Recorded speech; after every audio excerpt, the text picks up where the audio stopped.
오늘 주기도문 마지막입니다. 여러분들 지난 8주 동안 애쓰셨습니다.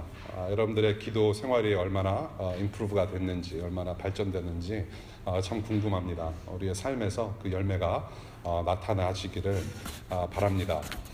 지난주에는 용서하시는 하나님이라는 제목으로 저희가 12절의 기도 제목을 함께 상고해 봤습니다. 우리가 예수 그리스도의 죽으심으로 용서받은 사람들로서 영적으로 죄에 대하여 연약한 사람임을 깨닫고 우리의 이웃과 용서를 서로 주고받는 하나님 나라 백성의 삶을 살아야 한다고 저희가 지난주에 나눴죠. 오늘은 13절입니다. 13절 주기도문 마지막 13절을 보겠습니다. 우리 성경책 가지고 계신 분들 마태복음 6장 9절부터 13절 함께 보겠습니다. 앱 가지고 계신 분들 마태복음 클릭하시고요. 오늘은 지난주에 이어서 외국어로 주기도문을 우리 윤현 자매님께서 나오셔서 읽어주시겠습니다. 오늘은 일본어입니다. 지난주에는 스파니셨는데 오늘은 하나님 나라를 우리가 생각하면서 일본어로 주기도문을 듣고 여러분들은 한글로 눈을 따라 읽으시면 좋겠습니다.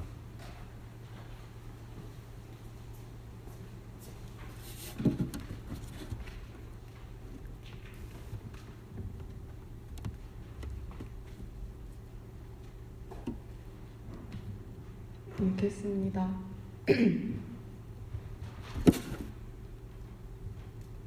だからあなた方はこう祈りなさい。天にいます我ら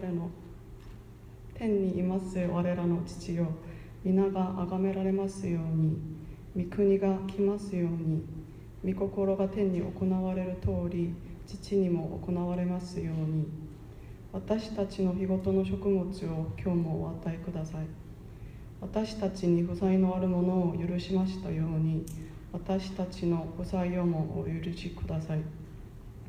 私たちを試みに合わせないで、悪しき者からお救いください。 기도하겠습니다.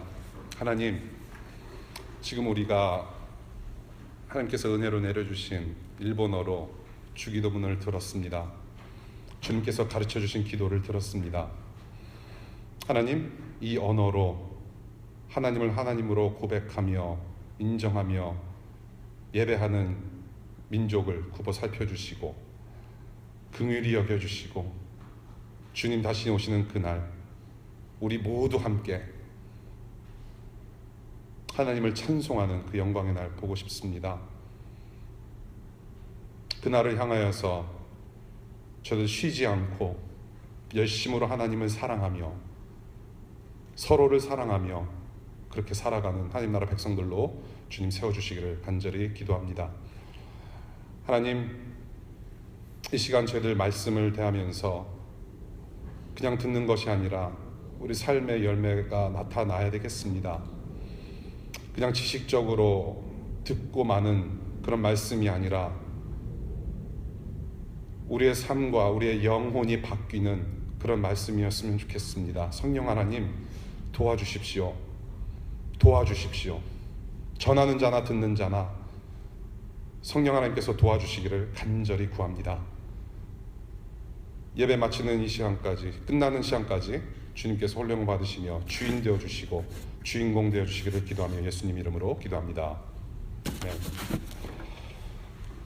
얼마 전에 Land of Mine이라는 영화를 봤습니다. 물론 또 혼자 봤습니다. 심야 영화, 10시에 시작하는 영화, 5스타 영화더라고요. 정말 잘 봤습니다. 2차 세계대전 직후 덴마크에서 붙잡힌 독일 소년병들이 덴마크 해변에 깔려 있었던 수많은 지뢰를 제거하는 일에 동원된 그런 실제 이야기를 그려내고 있습니다. 포로된 어린 병사들을 죽음의 지뢰밭으로 내모는 덴마크 장교의 내면의 갈등, 내적 갈등을 그려내면서 전쟁의 참혹성 그리고 인권을 고발하는 내용이었습니다. 전쟁 영화는 편하게 감상할 수 있지만은 실제 전쟁터는 삶과 죽음의 사선에서 극도의 고통을 체험하는 생지옥이라고들 합니다. 부부싸움은 싸움도 아닙니다. 오늘 주님께서 우리에게 주시는 기도 제목, 영적 전쟁에 관한 말씀입니다. 세상이라는 치열한 영적 전쟁터에서 싸워 나가야 하는 하나님 나라 백성들에게 반드시 필요한 기도 제목을 주신 것이죠. 필요한 양식을 위한 기도는 육적인 필요를 위함이고, 죄사함을 위한 기도, 지난주에 우리가 나눴던 죄사함을 위한 기도는 영적인 필요를 위함이었다라면, 오늘 기도는 영육을 필요로 하는, 영육의 필요를 위한 기도라고 할 수 있겠습니다. 21세기 오늘의 전쟁터를 살아가는 저와 여러분들에게 이 기도의 의미는 무엇이고, 또 우리는 어떻게 기도해야 하며 또 살아가야 할지 우리 함께 상고해 보도록 합니다. 13절, 우리를 시험에 들게 하지 않게 하시고 악에서 구하여 주십시오. 나라와 권세와 영광은 영원히 아버지의 것입니다. 여기서 우선 시험이란 무엇인지 우리가 살펴봤으면 좋겠어요. 우선 주님께서 시험에 들지 않게 기도하라고 하십니다. 시험, 성경 곳곳에 시험이라는 단어가 많이 나오는데 모두 같은 의미로 쓰여지지 않습니다. 우리의 믿음을 테스트하여 하나님 앞에서 더욱 단련시키는 시험이 있는가 하면 반대로 우리를 죄로 몰아넣는 그런 시험이 있습니다. 예를 하나 드리겠습니다. 예수님 이야기입니다. 우리 예수는 공생애를 시작하시면서 광야에서 입학시험을 치르셨습니다. 마귀의 시험은 있으셨지만 그 유혹에 빠지지는 않으셨습니다. 졸업시험은 십자가에서 치르셨습니다. 죽음을 피할 수 있는 유혹에 빠지지 않으시고 처절한 죽음을 감당하셨습니다. 히브리서 4장 15절에 이 예수를 정확하게 묘사하고 있죠. 시험을 받으셨지만 죄짓지 않으시는 분으로 잘 묘사하고 있습니다. 따라서 하나님은 시험에 빠져서 죄짓게 하는 분이 아니므로 이 부분은 바로 다음 구절인 악과 연관시켜서 우리가 이해할 수 있다는 말씀입니다. 시험을 잘 넘기면 내 믿음이 단련되지만은 시험을 잘 넘기지 못하면 내가 넘어갈 수 있는 유혹이 되어서 죄를 짓게 할 수도 있는 것이 바로 시험이다라는 것입니다. 그래서 영어 성경을 보시게 되면 temptation, 한국말로 temptation이라고 하죠. 유혹이라고 잘 쓰여져 있습니다. 존 오웬이라는 청교도 신학자가 시험에 대해서 이렇게 잘 정의를 합니다. 시험이란 신자를 하나님에 대한 온전한 순종으로부터 멀어지게 해서 죄에 빠지게 만드는 종류와 등급을 불문한 모든 환경과 상태와 존재와 일이다 라고 정의하고 있습니다. 그러면 악이란 무엇인가? 오늘 본문에서 악을 언급하십니다. The evil one이라고 표현하죠. 이 악이라고 하는 것은 단순히 하나님의 선하신 기준에 못 미치는 그런 모든 것들 뿐만이 아니라 악한 존재, 즉 사탄을 의미합니다. 사탄의 주 임무는 아직 믿음 없는 영혼들을 지배합니다.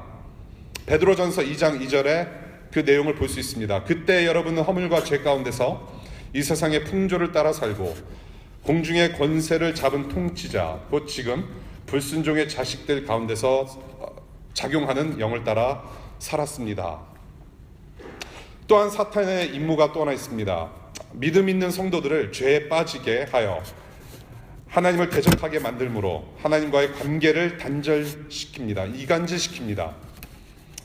그 일을 지금도 쉬지 않고 하고 있습니다. 베드로전서 5장 8절에 이런 말씀을 주십니다. 정신을 차리고 깨어 있으십시오. 여러분의 원수 악마가 주는 우는 사자같이 삼킬 자를 두루 찾아다닙니다. 이 세상은 아담과 하와가 사탄의 유혹에 넘어가서 죄를 짓고 난 직후부터 악해졌습니다. 이후로 이 세상은 죄를 부추기는 악한 존재의 통치 안에 있게 됩니다. 우리가 하는 모든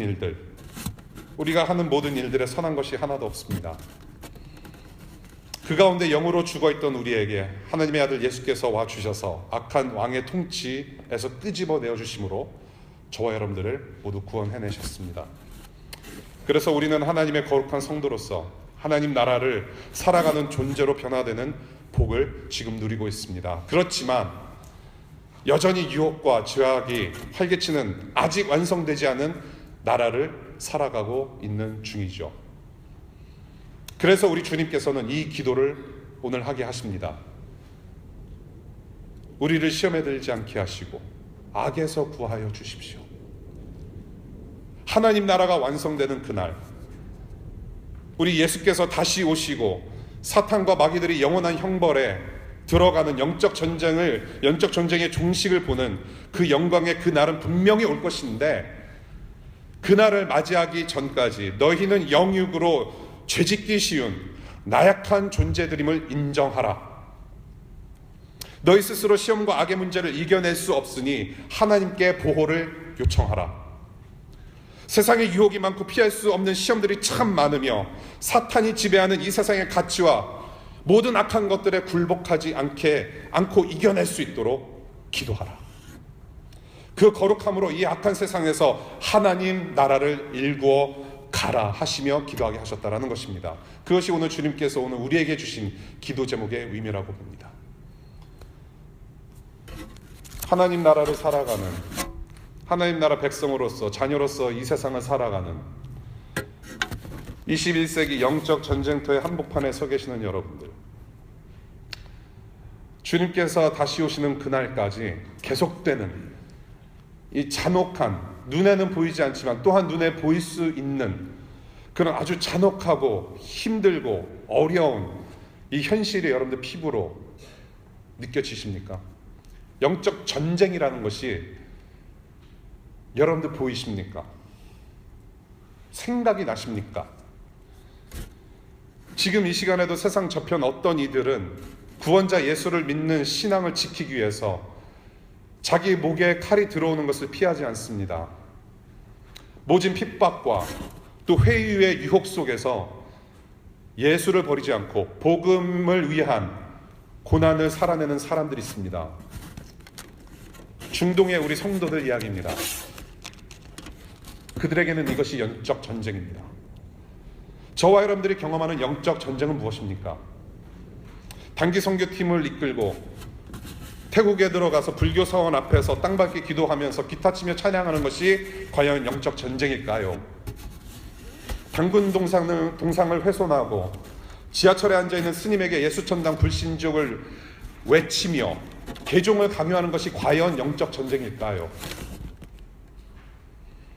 666은 로마 카톨릭 교황인지 아니면 베리칩인지 따져 묻는 것이 과연 영적 전쟁에 참여하는 일일까요?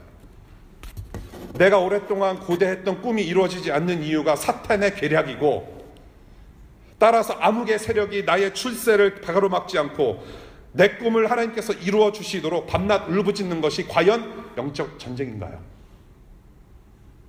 아닙니다. 영적 전쟁은 저와 여러분들의 일상, 우리의 일상의 구석구석에서 치열하게 일어나고 있습니다. 우리를 유혹에 빠뜨려서 하나님 앞에서 죄짓게 하는 숱한 요소들이 주변에 널브러져 있고, 우리에게 어서 들어와 손짓하며 화려한 입장을 기다리고 있습니다. 돈, 명예, 권력, 정욕, 구매욕, 여러분이 하나님과 대체해도 될 만큼 소중하게 여기는 그 모든 것들이 여러분들을 넘어뜨리려고 하는 유혹이 될 수 있다는 말씀입니다. 이러한 것들을 더 많이, 더 풍성히 즐기며 언제나 행복을 추구하라고 잡아당깁니다. 보암직도 하고 먹음직도 한 선악을 알게 하는 나무에 너의 만족과 기쁨과 구원과 행복이 있으니 와서 따먹으라고 부추깁니다. 사탄이 이 무기들로 우리를 여전히 지금도 괴롭히고 있습니다. SNS, 인터넷, TV, 각종 미디어, 매개체뿐만이 아니라 인간 세계에서 만들어지는 모든 유행을 통하여서 유혹에 넘어지게 합니다. 셀폰의 등장으로 그 전쟁을 우리 내면 속에 시도 때도 없이 빠르게 깊게 침투하고 있습니다. 우리의 영적 전쟁은 늘 우리의 눈앞에 펼쳐지는 파노라마입니다. 그리고 우리 귀에 선명하게 들어옵니다. 영적 전쟁은 저 멀리 중동에만 일어나는 일이 아니라 생각보다 가까운 곳에 있습니다. 이뿐만이 아니죠. 하나님 나라의 가치를 바로 세우지 못하고 정반대로 달려가는 세상 통치자들과 권세자들의 악함에 우리는 그대로 끌려가기도 합니다. 국민들에게 권력을 휘둘러 굴복하게 하고 악하고 악한 정책의 하수인 노릇도 하게 합니다. 하나님의 세계를 이루고 있는 피조물 모두가 함께 더불어 살아갈 수 있는 정책이 아니라면 하나님께서 보시기에 과연 선하다고 할 수 있겠는가? 하나님 나라에 반하는 일들을 마냥 보고만 있을 수는 없습니다. 이 또한 우리가 일상에서 겪는 영적 전쟁의 한 단면이라고 저는 봅니다. 지금까지 말씀드린 이 모든 악한 현상들을 저는 한마디로 표현하자면 세상의 복음이라고 표현하고 싶습니다. 세상의 복음. 우리 빌립보서 말씀 배움을 함께 하는 분들, 복음은 고유명사가 아니라고 배웠죠. 로마 제국 때 다른 복음이 있었습니다. 네로의 복음. 로마 제국에 충성을 다하고 네로 왕에게 충성을 다하면 너희들에게 복이 있을 것이다. 네로의 복음이었습니다. 그 복음에 대항하여 그리스도께서 나타나셨고 그리스도의 복음, 하나님 나라의 복음을 선포하셨습니다. 지금은 우리가 살아가면서 세상의 복음을 보며 살아가고 있고 세상의 복음에 젖어 들어가며 살아가고 있습니다. 세상의 복음. 그 세상의 복음은 여러분들이 왕이라고 이야기를 합니다. 세상의 복음은 네가 왕이다. 남을 두르고 너만 잘 되면 거기에 구원이 있다. 남을 두르고 너가 잘 되면 너는 행복하고 너는 참된 기쁨을 맛볼 것이다 라고 얘기를 합니다. 노오력을 하든지 아니면 머리를 잘 써서 불법으로 잘하면 너는 보다 높은 왕이 될 수 있다라고 우리의 귀를 솔깃하게 합니다. 이런 세상의 복음은 여러분을 위하여 결코 희생해 주지 않습니다. 잘 보십시오. 여러분들이 우상으로 삼고 있는, 여러분이 하나님으로 생각하는 그 모든 것들, 그런 것들은 여러분들의 잘됨, 여러분들의 구원을 위해서 희생해 주지 않습니다. 되레 여러분을 희생시키게 만듭니다. 그러나 예수님의 복음, 그리스도의 복음은 하나님의 왕 되심을 선포합니다. 우리의 왕은 저와 여러분들을 위해서 스스로 희생하신 왕이십니다. 여러분들의 희생을 요구하지 않으셨습니다. 예수님께서 하나님의 왕 되심을 십자가에서 담대하게 선포하셨습니다. 우리 대신 희생하셨습니다. 그분의 희생으로 말미암아 참된 구원, 참 기쁨, 참 생명을 우리에게 주신 것이죠. 그래서 저는 우리의 영적 전쟁은 저는 이렇게 표현하고 싶습니다. 영적 전쟁은 누가 우리의 왕이 되는가 라는 문제라는 것이죠. 누가 우리의 왕인가. 따라서 우리의 왕 되신 하나님 아버지께서 그리스도의 복음을 통하여 세상의 복음에 대항하라고 오늘 우리에게 말씀하십니다. 베드로전서 5장 9절을 함께 봅니다. 믿음에 굳게 서서 악마를 맞서 싸우십시오. 여러분도 아는 대로 세상에 있는 여러분의 형제 자매들도 다 같은 고난을 겪고 있습니다. 야고보서 4장 7절입니다. 그러므로 하나님께 복종하고 악마를 물리치십시오. 그리하면 악마는 달아날 것입니다. 악마를 대적하라고 하십니다. 악마를 대적하며 싸운다라는 것은 이 세상 모든 죄악을 싸워내는 것을 의미하기도 합니다. 여기서 싸우라는 뜻은 저항을 의미합니다. resistance 하는 것입니다. 하나님을 진정한 왕으로 모시고 살아가는 예수의 피 묻은 하나님 나라 백성된 우리를 넘어뜨리려 하는 이 세상의 모든 유혹과 그 악한 모든 것들을 저항하라고 하십니다. 저와 여러분들에게 유혹이 찾아올 때 우리는 도망가야 합니다. 여러분들이 잘 알고 있는 요셉 이야기, 절세 미남, 그 당시 공유, 절세 미남 요셉에게 아주머니 한 분이 같이 자자고 유혹을 합니다. 요셉은 도망갑니다. 그 유혹에 넘어가서 일시적인 쾌락을 즐기지 않겠다고 저항한 것이죠. 맞서 싸운다라는 것은 그 악에 일조하지 않겠다라고 하는 것입니다. 그 악에 참여하지 않겠다. 도망가는 것입니다. 저항이죠. 여러분들 주변의 아주머니는 누구입니까? 여러분의 선악과는 무엇입니까? 여러분이 사는 이 세상이 하나님을 대적하도록 부추기는 권력자의 정책은 무엇입니까? 유혹으로 찾아오는 악은 어떤 모양이라도 버려야 합니다. 그 길을 같이 가지 말고 저항해야 합니다. 악에 맞서서 여러분들 매일 순교하십시오. 김남준 목사님이라는 분이 이런 말씀을 하십니다. 열렬한 기도는 치열한 삶을 요구합니다. 한 사람의 기도는 삶을 능가할 수 없고 그의 삶은 기도 안에 묶입니다. 사는 것만큼 기도할 수 있고 기도하는 것만큼 살 수 있습니다. 기도는 살기 위한 것이고 사는 것은 기도하기 위해서입니다. 삶의 방식은 기도의 풍부함을 결정합니다. 주님께서 오늘 우리에게 이 기도를 하게 하십니다. 시험에 들지 말게 하옵시며 다만 악에서 구하여 주십시오. 주님께서 명하시는 이 기도를 여러분들이 하지 않는다라는 것은 치열한 영적 전쟁터에서 계속 죄악과 화평을 이루고 있다는 뜻이 아닌가 싶습니다. 여러분들이 이 기도, 주님께서 명하신 이 기도가 여러분들의 기도가 여태까지 아니었다면은 여러분들은 아직도 죄악의 바다에서 죄악의 칵테일을 마시며 죄악과 입맞추며 춤추며 그 죄악을 즐기고 있다라는 것이죠. 기도할 이유가 하나도 없었다라는 것입니다.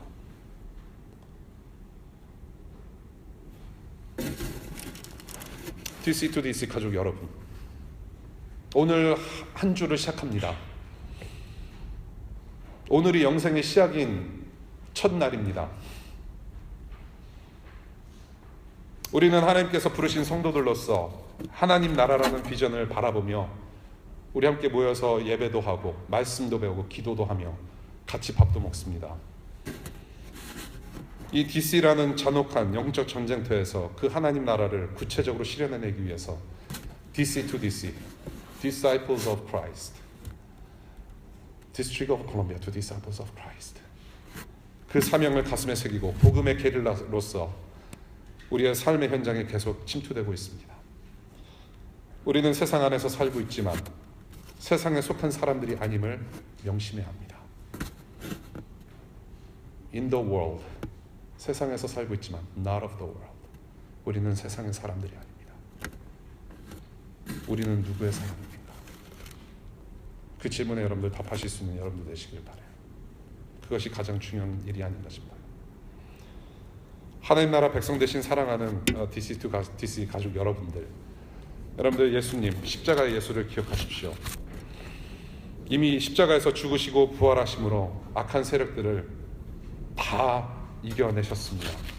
주님 오시는 날에 죄악에 대한 온전한 승리를 우리 주님과 여러분들이 함께 기뻐할 것입니다. 그날이 올 때까지 세상의 모든 악을 저항하며 잔혹한 핍박과 불이익이 있을지라도 여러분이 눈물로 영혼들의 마음밭에 복음의 씨를 뿌려가며 이 기도를 하는 순간순간마다 우리 주님께서는 분명히 도와주시라 저는 믿습니다. 머지않은 시기에, 아주 가까운 시기에 우리는 완성된 하나님 나라의 영광을 분명히 보게 될 것입니다. 머지않은 시기에